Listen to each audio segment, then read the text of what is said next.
Diko Abubakar a sahabbai shi ne sayyadi, matsayinsa daban yake a gurin Allah da Muhammadi.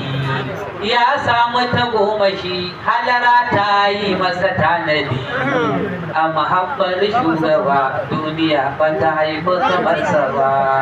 Sai sayyadina Umar na biyu a sahabin nabiyina, kuma shi ne faruku gaskiyarsa ta wanza a ko'ina. A dalilin Umaru har kiran sallah aka bayyana, hanya in ya wuce shi dan ba zai iya binta ba. Usmana a gaida kai warzo ka ta fara mumini, duk abin da ka aikata lashe an maka lamuni. Allah da Muhammadu kunyar ka suke ji tuntuni, wa ya sami irin haka ba sayyidina Usman ba. Sannu zakin rabbana haidara insanin kamili, shi babul ilmi ne tsawarin ilimi da tawakkali. Shugaba ta yayi da shi ne sayyidina Ali, tun wancan zamanin har yau ba a gane Aliyu ba.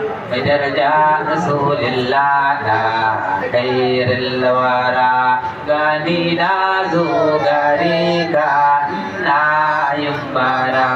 Mai daraja Rasulullah ka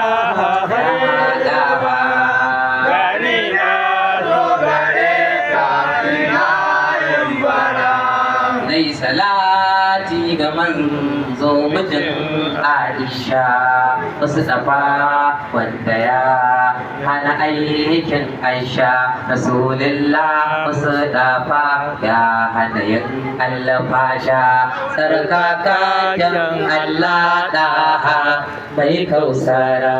mai daraja Rasulullah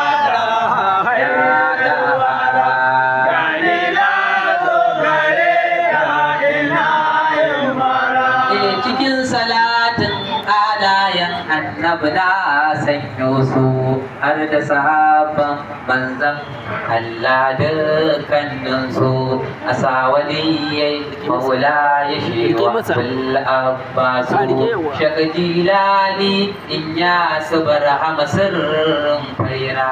mai daraja Rasulullah khairul wara,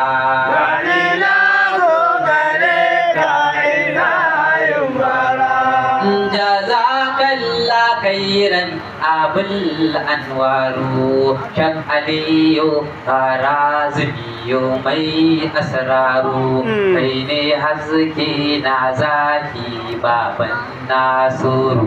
Kakan baki baban Madi mai jauhara. mai daraja Rasulullah